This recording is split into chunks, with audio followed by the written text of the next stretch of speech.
முறை என்ன பாரம்மா, கடவுளின் கண்கள் நீ அம்மா, காவலிலும் போல் ஏதம்மா. Happy birthday mummy.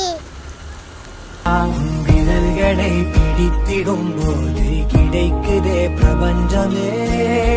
தாயே உன் மடியில் இருந்தால் போதும் அம்மா. ஒரு முறை என்ன பாரம்மா தாயே, தாய்மையின் உச்சம் நீ அம்மா.